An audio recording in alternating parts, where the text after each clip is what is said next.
just don't see it any other way.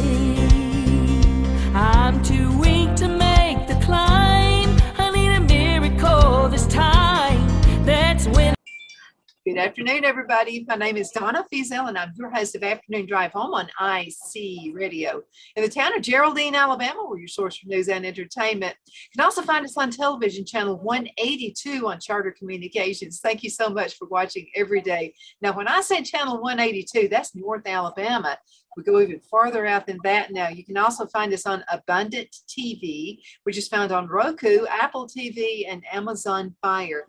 Thank you again so much for watching every day, Monday through Friday, as I get to ride home in the afternoon with you. Okay, I have a buddy of mine with us right now, and he and I always, it's going to turn into a weird video, okay? Weird, because I can be like, I don't know, when I hang out with, I call him my brother. And so, I mean, he was hanging out, and Mother, you actually had Mother go in. This is Kenny Keith. So Kenny, you had Mother going, remember the ribbon cutting we were at? I absolutely you remember kept saying, that's my mother. And Mother was looking. And then I said, really, Mother, he's your son. You forgot about him. And so she was going along with us on this. Yeah, he went along with it great. That was a lot of fun. Yeah, it was. Well, you know, we're having other events and stuff now, so you need to keep up. Absolutely. Yeah. Now, Kenny, like I said, he's a good friend of mine, and we play his music here at the station, and he's hit the top charts, okay? At first, Kenny, we were having the top 10, and then we thought, well, we need to do more than 10, so we went on ahead and did the top 20. Now it's the top 25. We'll probably go to top 30. The problem is I'm running out of room.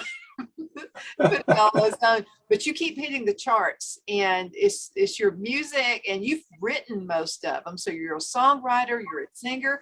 But tell everybody out there about your background. How did you get started in music? Actually, I got started in music when I was about 9 years old, because wait a minute, I gotta say this. Did they have music back then? We had drums. There you go. That's how you got your start. Okay. All right. Sorry. But I remember this vividly. I was walking home from school one day, and I started singing a song that nobody knew. And the kid said, "That's a cool song. I haven't heard it on the radio." And I went, "I just made it up." And they went, "What?" So that was my first experience. Now, there's always been music in my house. My dad was a pastor. PK, just like yours, and Phillips. Hey, Philip. And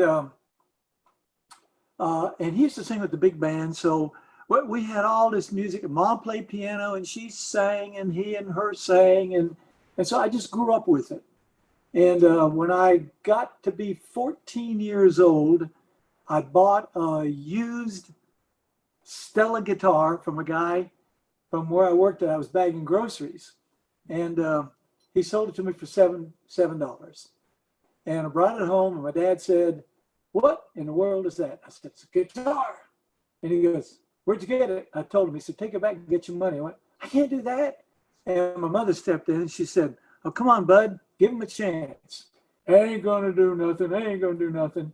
So had this guy across the street. His name was Claude. And he had just gotten out of the Navy.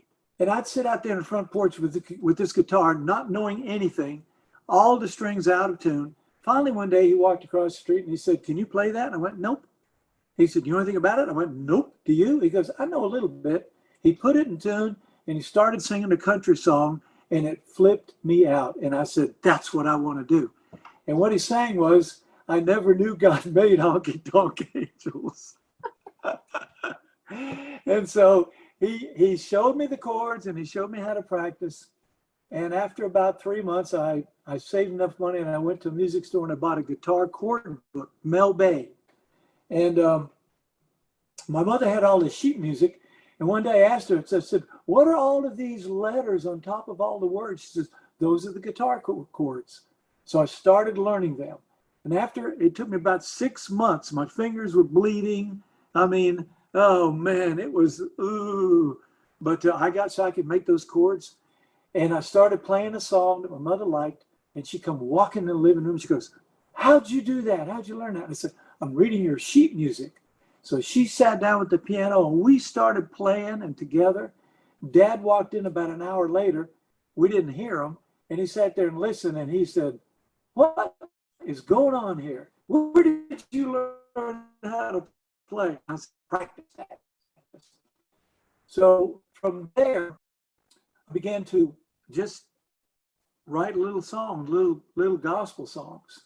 And it kind of flourished. And actually, when I was about 17 years old, I had a couple of local groups there in Spartanburg, South Carolina, that recorded on their recordings a couple of my songs.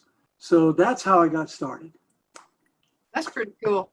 Now, I've tried to put you in a category, and because we have this radio station here, we're playing your music, and it's typically Christian music. And I would consider it Christian, but I really don't have you in a category, but I don't think that's a bad thing. They have placed me on the charts as a Southern gospel / country. So I'm a little bit Southern gospel, a little bit country, and then a little bit rock and roll. A little bit rock and roll. That's funny. Of course. Now, I would be a little bit rock and roll, I think. But anyway, you're a songwriter and you're a singer. How many years have you been in the industry? That's a hard question to answer. Full time or well, I went to Nashville in 1970 and I walked up and down the old Music Row back when it was the way it was. And got thrown out of about 90% of the offices. They told me I couldn't sing, I couldn't write music, and go back and pedal whatever I was pedaling and forget about music. But I walked into this one last place called Charlie Lamb Enterprises. I never knew who he was. At that point, I didn't know who he was. And I walked in and wasn't anybody in the offices, and I yelled out, "Hey, anybody here?" And I heard this voice, "Yeah, hang on." And this guy come out, he's about my age. And I said, "Hey." And he goes, "Hey, I'm Gary Lamb." And I thought, young guy, same last name, he must be the kid, he must be the son. And I told him, I said, "Kenny Keith?" And he goes, "Hey." And so I said, "I'm a songwriter." He said, "Well, you got any songs on tape?" I had stopped into a studio a week ago when I first got to Nashville. For $25, I got to record 6 of the songs with my guitar that I had written. And that's what I was taking around. He listened to the first song, about 30 seconds, stopped it. He said, "Is there any more?" I said, "Yep." He went to the next one, listened 10 seconds. "Any more?" I said, "Yep." He listened one more and he said, "I'll give you a songwriting contract and a singing contract." And so I got signed to Double Talk Records and out of Nashville and Sideshow Music Publishing. So I began in 1970. And it's been on and off, on and off, on and off. But get to the end of the story, I have a wide road that I traveled. And it's because of you and your snarky attitude. I believe I've told the truth. and I've told this story before. I think I've told you, and I think I've told it on the phone on your other program one time. But I recorded that first CD. Remember that first CD that you would not play? So Actually, I liked it. It's just our platform was not. No, you said you I dug it. That was good. I dug it. I loved it.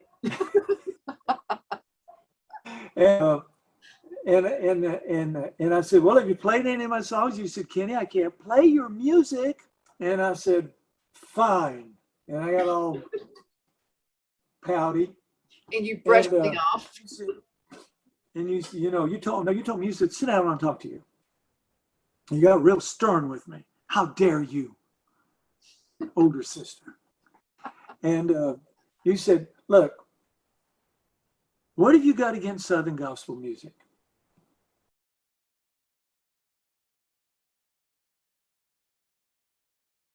Can't hear you. Can't hear you.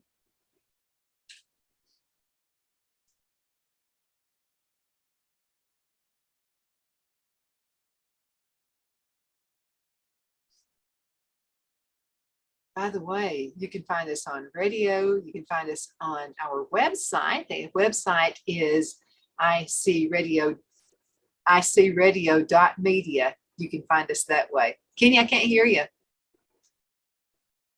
Something happened to his sound. You know, when you're in the sound business. Oh, I just heard you click. Am I there? Whatever you did, Okay. put it back on. Okay, I'm sorry about that. I'm on a different computer.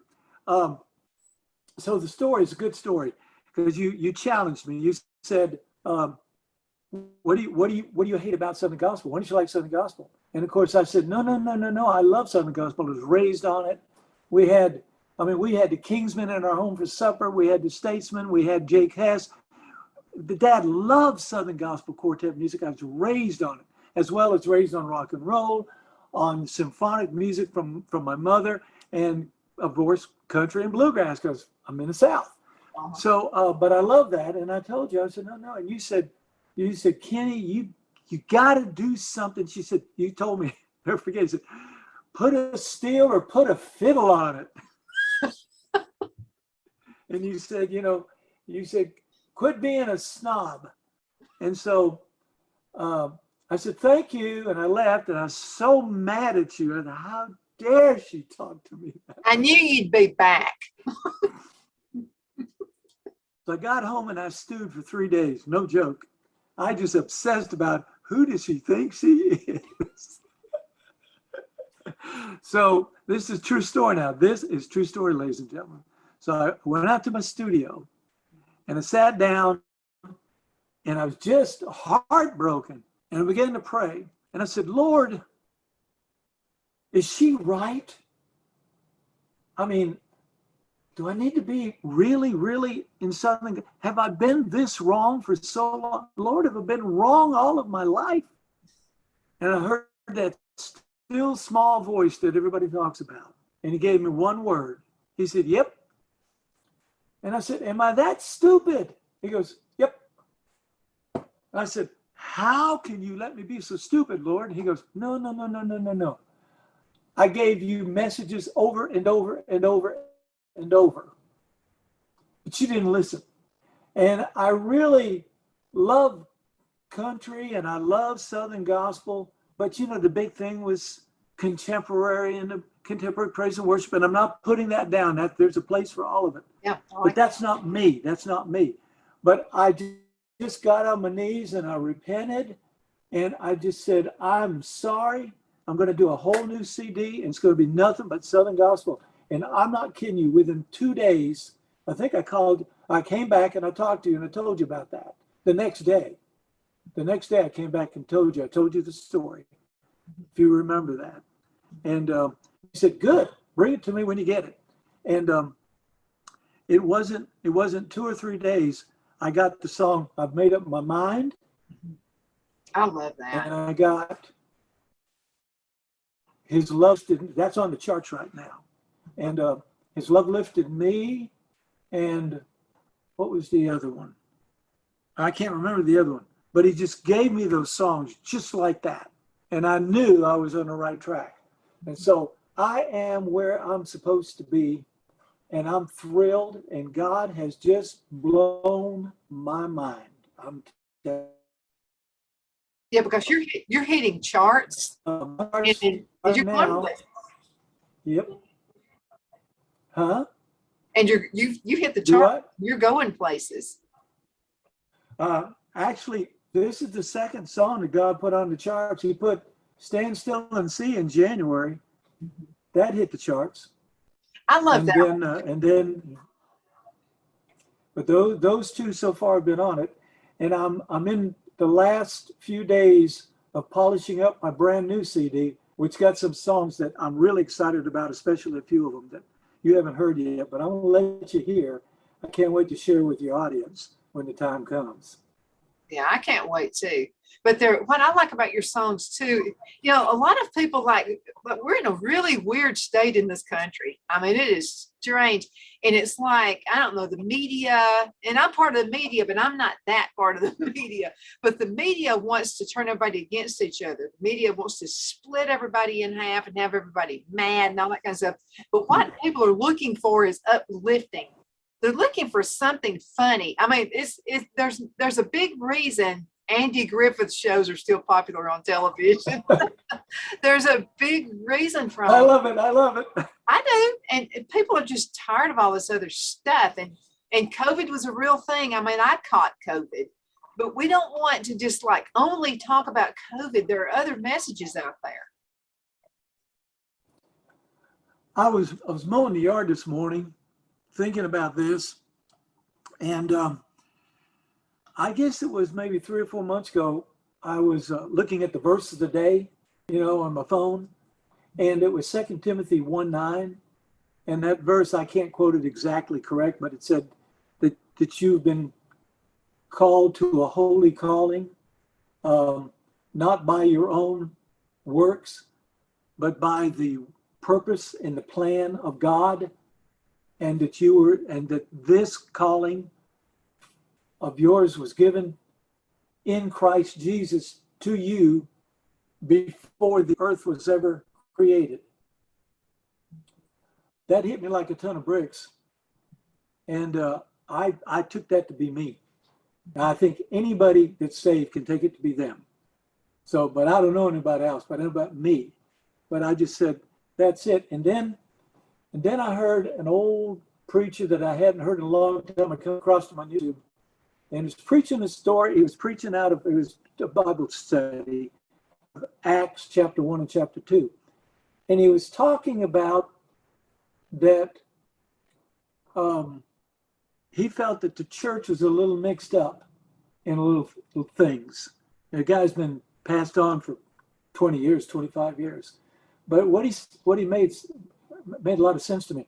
But he was saying that Jesus was talking to us as people, and sometimes we don't think of the message of go ye into all the world. We think that that's the missionary board, or that's the this minister, that minister. But God, he brings it down. He said, look, God wasn't talking to the church as a corporate thing. He's talking to each and every one of us. And he said, your voice, you're supposed to be part of that. And I got to thinking, because of what God has done, I mean, I'm on your radio station, which is on the internet, which is worldwide. And there's 6 or 7 other stations that I'm being played on. And so my part to go and tell, and you remember we were growing up when we used to have Vacation Bible School and things like that. And we had, we used to sing that song. I don't know if you did, but the song, Go Tell It on a Mountain, the kids. And I learned how to play the guitar, and I just, that's me. That's what I'm supposed to do. Go tell it on the mountain. And I got to thinking about my songs, and my songs are my story of how I came to Christ. But my story is like everybody else's story. When you listen to the song, I've made up my mind, it says, I've made my decision, I've made up my mind, going to live for the Lord till the day that I die. Well, all of us we've all come to that point. It's nothing special for me. And I think that's one thing I've had the Millennium Music Distribution Promotion has been promoting my stuff, just done such a great job, which I still think is nothing more than a miracle from God that I got on. I'll tell you that story in a minute if you want. But Randall, the guy told me, so one thing he said, I like your songs are different. He said, you fit into it. He said, but you got a familiar sound to you and you fit into it. He said, but you're different, you got your own thing. And this pastor friend of mine in Clinton was talking about my music, and the station down in Clinton, Alabama plays my stuff all the time. I appreciate it. But he said, there's a message in every one of your songs, and it's a message that everybody that can identify with. So I do have funny stuff. I've got a La La song, that's funny. But there's a message in it. Right there. But there's a message in it. There's a message in it. And I've got a song, I'll tell you the title. It's, well, I'm not going to tell you the title. I'm afraid someone will steal it. But anyway, it's very current. It's a funny song, but it's very quietly underneath, really making fun of the stupid people that we got in our country, and bringing in the I want to hear logic and that one set. every time. But you know, I just love to go and share my music, share what God has done, the miracles that He's done in my life, how He healed me of heart disease, brought me through the quadruple bypass surgery, and has brought me to wonderful, beautiful people like you and Philip and so many others. And just look for the opportunity to come to your church, whoever you are listening right now, or to any music venue that you have. Real easy. Just pick up the phone and call me, or send me an email address. I'm sure you'll give them my phone number and email address before it's over with. But have guitar, we'll travel. Well, you know something, when you know a song is good, it's when people are singing along with it this first time they've ever heard it. Like the La La song. when you came, no, I knew it, 'cause I'd heard it. We were playing it. But when you came to ribbon cutting and you started singing that, I mean, people who had never heard this were singing it with you. That's when you know you got a hit. Yeah. That's the way this other one is. I'm going to send you a copy of it in a couple of days. I promise I won't tell. You cannot play it. You cannot play it. I won't do it. You know, I mentioned earlier that basically, I mean, I couldn't put you in a category. And I mean, I liked your other stuff too, by the way. You know that. I'm going to re-record that other stuff with fiddles and bows. Yeah. But I like everything. Now I'm not into hard rock, you know, in church and stuff like that. But I'm in contemporary. I like it all. And I like the Southern gospel and the whole works. But what I mean by that, like American Idol, I used to love to watch American Idol. And that was when, what's his name? He was so rude. Simon. When Simon was on it, those were the best shows, because he would best ever. He would tell it like it was. If somebody had no talent, he'd tell them. If they did, he'd tell them. You know, it was just one of those. But now it's like they put you in this category. It's like they want to put you in a box. And they want you to sing. They want you to dance. They want you to do, they're looking for a package, but they're developing the package.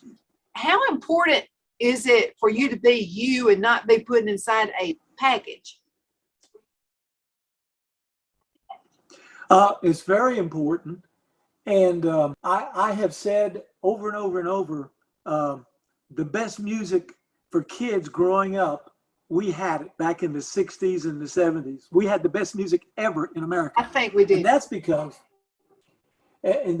listen, the top 40 radio stations, why, you might hear a Beatles song, you might hear Four Seasons, you might hear Diana Ross and Supremes and Buck Owens, then you might hear Del Shannon, then you might hear, I can't remember, but it was anything from country to almost Frank Sinatra, you know, and what was so great is everybody had their own style. And like you said, I can't tell a nickel's worth of difference in anybody. Even country music is all cookie cutter. And what I like about where I'm at right now is God gives me the songs and I write them, and then I figure out the chords. I've got my studio, I record it here, I arrange it, and it's produced exactly the way I think it ought to sound for me. Now, if somebody else wants to record them, have at it. Anybody can record my stuff. You might want to put a different slant on it. Go for it. I don't care. You know, that's my song is for. It's to go around the world. I want to teach the world, sing my songs in melody. That's it. I totally agree with that. I do. Don't everybody put it in a box. And there's another reason we mentioned Andy Griffith shows are still popular. Well, there's also a reason that, you know, the oldies and goodies, even young people are listening to those. And there's a reason a little kid knows who Elvis is. I mean, even little kids, I've seen videos with them, like 2-year-olds acting like they were Elvis, you know, and Elvis he died in 1977. That's been a long time ago, but the classics will always be.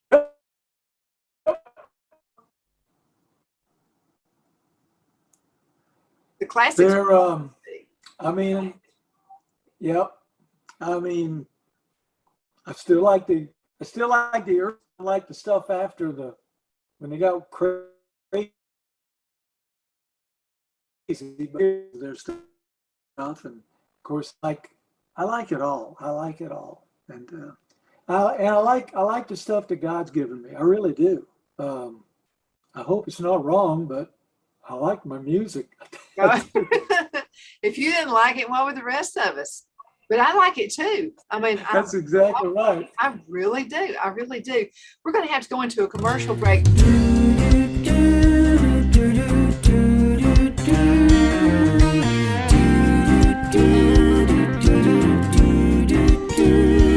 I said, God, you gotta move this mountain.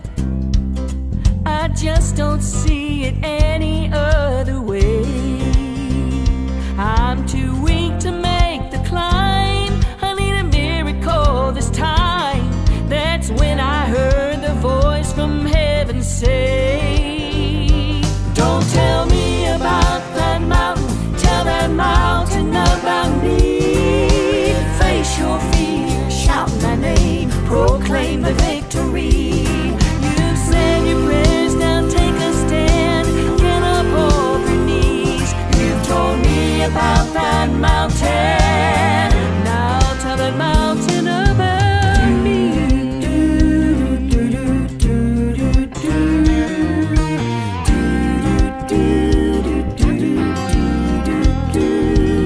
Introduce the problem to the answer, and you will see that problem step aside.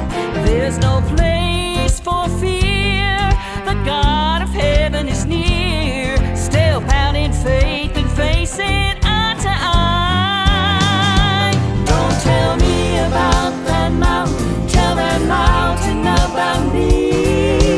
Face your fear, shout my name, proclaim the victory. You've said your prayers, now take a stand, get up off your knees. You've told me about that mountain, now tell that mountain about me.